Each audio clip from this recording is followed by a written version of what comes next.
dans bonne profession. Je suis pas comme Robin des Bois. Je trouve que ça part tellement. C'est la première du disque. Si jamais vous écoutez un disque du début à la fin, c'est comme ça que ça commence. Je sais pas si les gens le font encore beaucoup, mais ça décolle vraiment bien. Ouais, je trouve que ça l'introduit bien cette folie-là parce qu'on a vraiment. On s'est basé sur un concept médiéval parce que moi et mon band, on pensait à ça. Puis on n'est pas loin du trip grandeur nature, justement. Là, on est consentant à faire Alma, Chicoutimi, Estrie, l'île aux Coudes, Rouyn-Noranda 5 jours. On n'est pas loin des tripeux qui vont se battre avec des épées en mousse. Puis c'est vraiment de partir à l'aventure sur le territoire du Québec malgré les péripéties. La semaine passée, on était à Masquinongé. On était pognés dans de la boue. Là. On était dans un champ. Puis là, c'était comme, hey, là, on l'a, notre trip grandeur nature. C'est vraiment ça le concept. Pour ça que Robin des Bois, ça commence bien. Ça l'introduit un peu ce concept-là. Je suis vraiment content de vous recevoir, Émile Bilodeau. D'autant plus que le disque est à la hauteur des attentes des gens qui ont beaucoup aimé le premier, j'ai l'impression, même si vous avez pris une autre direction. Enfin, vous avez, dans les thèmes, en tout cas, décidé d'élargir un petit peu. Ça, c'est clair.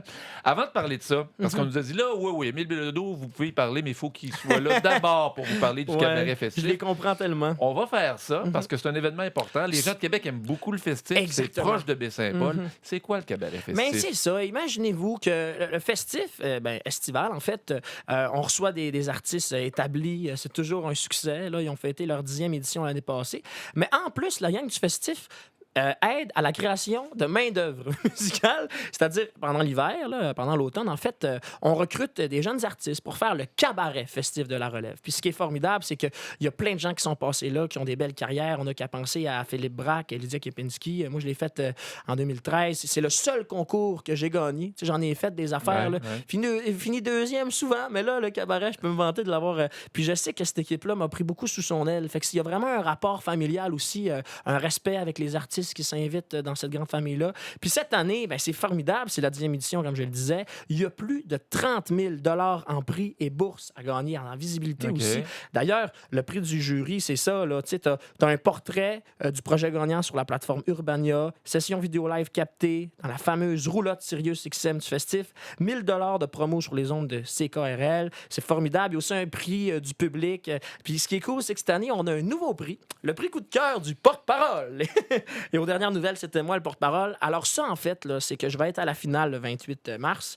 Puis je vais sélectionner parmi les finalistes un projet qui pourra faire ma première partie pendant ma tournée Grandeur Nature. Ça, c'est une bonne idée. Oui, j'étais content parce que Clément, le directeur exécutif, a vu que je tripais quand j'étais juge. J'étais sur le bout de mon siège. Moi, j'adore ça, la musique, ce qui se fait de nouveau au Québec. Fait qu'il m'a donné ce prix-là. Puis je suis bien content. C'est quoi l'importance du coup de pouce qu'un événement comme celui-là, il y en a d'autres, là, pour un artiste émergent, gagne pas, là, mais ça. Le simple fait d'y être et d'y participer, là, pour les gens qui hésitent, là, c'est quoi l'avantage de participation? Ce qu'il faut savoir, c'est que le processus de concours, c'est un chemin de victoire et de défaite. Et moi, je pense que quand tu veux t'introduire dans ce domaine-là, c'est important que tu sois face à cette réalité-là.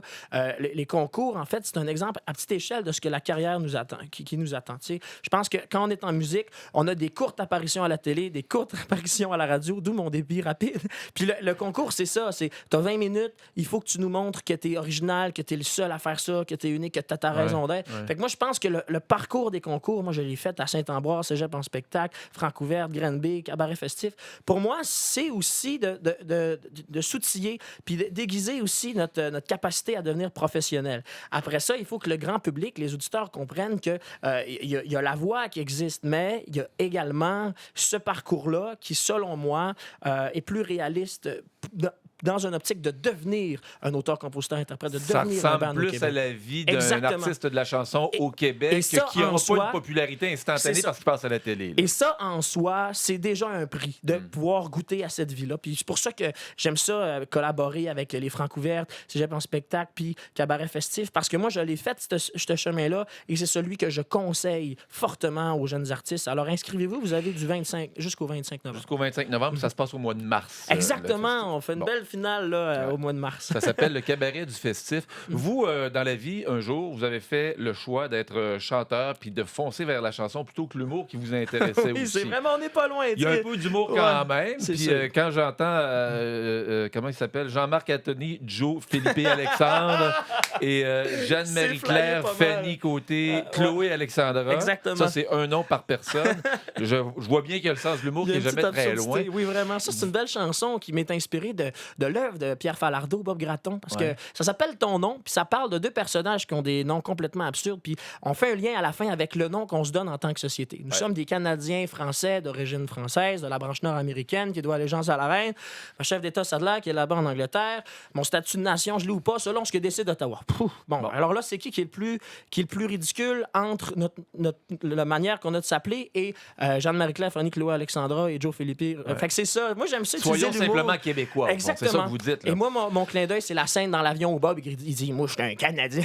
C'est ça. Moi, j'ai beaucoup aimé l'œuvre de Pierre Falardeau. C'est un homme que son authenticité, je pense que je marche dans ces pas-là aussi. Le peuple me fascine. C'est pourquoi que je fais beaucoup de spectacles puis j'aime rencontrer le monde. Donc, pour moi, d'écrire une chanson inspirée de l'œuvre Falardeau, ça allait toute seule. Vous parlez avec beaucoup de passion de votre métier. Ouais. Je dois comprendre qu'il n'y a pas de regret de ne pas avoir décidé d'être un humoriste. Non? Ben, c'est ça. Pourtant, il y a peut-être plus d'argent à faire là. Non, mais je sais, mais c'est parce que je pense que ce qui est intéressant quand on fait de la chanson, c'est que tout est permis. On peut aller dans une émotion un peu plus sensible, comme on peut aller dans l'humour. T'sais. Je pense que quand tu marches sur les planches d'un Juste pour rire, ben là, les gens, ils attendent de rire. T'sais. Tandis qu'en musique, les gens peuvent découvrir des artistes qui ont peut-être un côté plus comique, d'autres qui sont plus sensibles. Donc, peut-être que la surprise nous avantage plus, mais en fait, avantage plus ma poésie là qu'en humour.